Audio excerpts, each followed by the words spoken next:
Hello, I'm Deborah Malone, founder of The Internationalist and host of Internationalist Marketing TV. Today's guest is Charley Stoney, CEO of EACA, the European Association of Communications Agencies. Charley, it is a wonderful pleasure to see you and to welcome you to the show, but particularly at this moment since you've got such terrific news. So welcome, welcome, welcome. Thank you so much, Deborah. I'm delighted to be here. And I'm glad you caught me today because I'm getting over a lurgy. So if my voice sounds husky today, that can only add to this interview, I hope, because yesterday I really was very, very sick. Oh, you are a brave soul. You're very much a brave soul to do this. But from what I understand, the huskiness might only add to the interview. So we will see. Well, let's move to a heady subject to start with. And you've recently said, "Purpose is dead, long live purpose." So let me just ask you if you see your new Campaign for Good initiative as moving purpose beyond brand building into a true industry-wide responsibility. Could that actually be the next evolution of purpose? I think it depends on the industry and the sector you're in. I mean, from speaking from an association viewpoint, I certainly think that we can lead the industry towards this goal because that's what we're there for. We are made up of a collective of amazing creative people, and I believe they have the power to change society and change society for the better. Whether or not that my kind of slightly tongue-in-cheek way of saying, purpose is dead, long live purpose-led advertising is that I think we got scared. The industry got scared by, the green directive and greenwashing in particular. And I think that's a great shame because there are some very authentic campaigns out there. And when it's done authentically, consumers buy into it, and it does raise the bar for that particular industry or sector, and others will follow suit. And I think that helps society. Whether other associations will follow suit in terms of garnering the creative power that the agencies have or not, I think there's probably examples all over the world where they do. So yes, I see it can be done both ways. I also think that issues like purpose, which are, forgive me, but such loaded words, and sometimes I wish we had another way to describe it, they evolve because they are reflections of the times, of the crises we all go through, of what's happening with consumers and with society and so on. But I've always been impressed by how Europe in particular, maybe in part due to regulations, but has always led the way, at least in my opinion, from the work I've seen in purpose-led advertising. But let's move on now a little bit more specifically to your program, because you've empowered young talent to design and even judge Campaign for Good. How do you think this experience will also shape the future of agency culture in Europe? And don't hesitate to tell us a little bit about the program. Yes, I will, because I think this is a lovely way to explain it. So in essence, the program came about because I was very conscious in leading the European Association of Communication Agencies, EACA. I was very conscious that we needed a reason to engage with the EU institutions, the politicians, and the kind of permanent government and the Commission. And to be perfectly honest, a lot of the things that we struggle with as industry or that keeps us awake all night is really not the same as what keeps EU politicians awake at night. And so where is the overlap? Where is the parallel? So really what I set about doing was looking for something that they wanted to bring either into legislation or that was already in legislation, that was a real burning platform that we could get behind genuinely as an industry. So there is a lot of discussion at the moment in the EU about the move towards tightening up the current DSA and making it the Digital Fairness Act.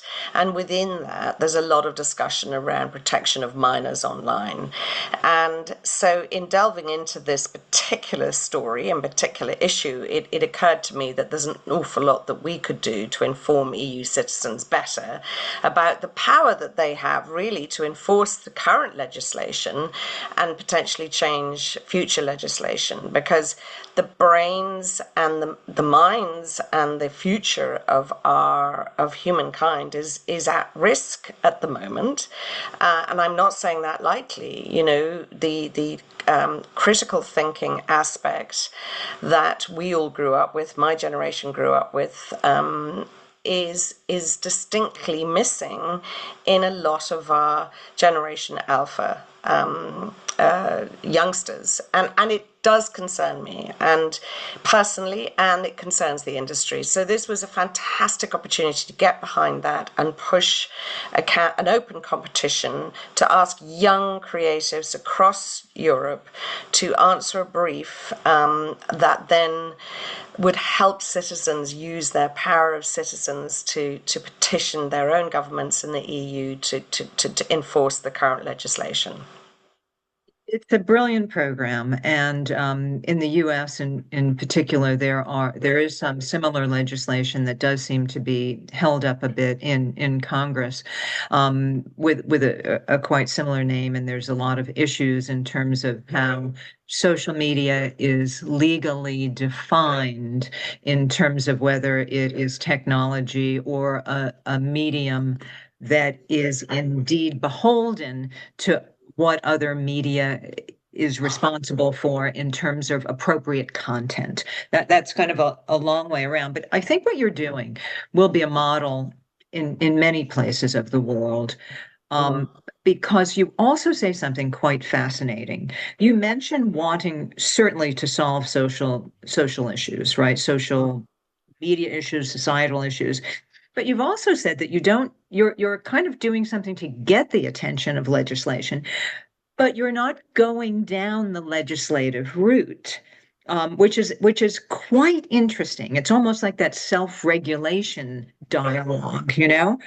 Do you think agencies and or even marketers can move quickly enough to preempt regulation, or is regulation inevitable? Or, I mean, it's a fascinating topic, maybe more for legal scholars than us, but I mean, at the same time, it affects us as people. Well, I think the point is that with legislation is inevitable. I mean, look, we're in Europe. I think what's quite nice, just as a little aside, is the EU are pushing for simplification. This is their big mantra at the moment. So even with the new legislation coming out, hopefully, you know, there will be much more simpler versions that we can deploy. So a lot of the work that we do as an association is simply translating the 200 odd pages of legislation on a particular topic and making it practical for agencies to utilize so that they can comply with the legislation. And that's our job, and that's our kind of day job. With subjects like this, it's more about so we as the EACA help agencies understand the legislation, but we're not a self-regulatory body. Now I'm on the board of the European Advertising Standards Authority, and their role as a self-regulatory authority is to help, I suppose, with consumer complaints and ensure that our members and advertisers all around Europe that aren't even our members comply with the Advertising Code of Practice across all sectors. The biggest area and the most obvious area being this one of sort of protection of minors, and that's been in place for years, and self-regulation is the way to go really across the globe, and is without question a really effective way of doing this. But we have to stay ahead of the game, and that's what you identified. We have to stay ahead of the game so that we're not caught with our knickers down, as it were. If something, if there is a consumer complaint about something specific, it reaches the ears of cabinet or the EU, or in your case, your own government, the US government. We don't want to be caught short. We want to be ahead of it. We want to have the solution and the answer. AI is helping hugely because it helps us monitor a lot of the issues around the digital advertising infrastructure and the ecosystem in the past. Meant that we couldn't monitor the activity because there's simply too much. So, it was easier in the past to put some monitoring in place on broadcast and linear and legacy channels. And now with AI, monitoring is becoming more common practice as the self-regulatory bodies put it in place, which is great. But that's not my day job, as it were. My day job is to comply with legislation and help our members understand the complexities of it. It seems like you're doing a magnificent job in that programs like this really bring it to life, because it also, is at the heart of what the industry is about, and that's creativity, that is connecting with consumers in authentic ways to let them know about critical, not only brands but messages as well.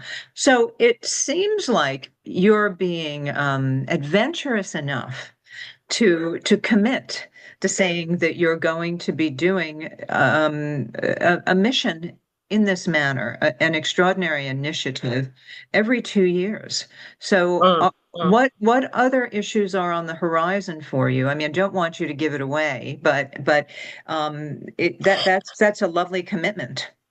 It is. I mean, first of all, for this mission, I mean, we don't even know what the winning campaign is going to look like. So, we have the call for entries out now, and much the same way as you have for kind of Eurobest or the Cannes Young Lion program. Indeed, you don't know what's going to come up, and it could be anything really, but obviously the judges will decide.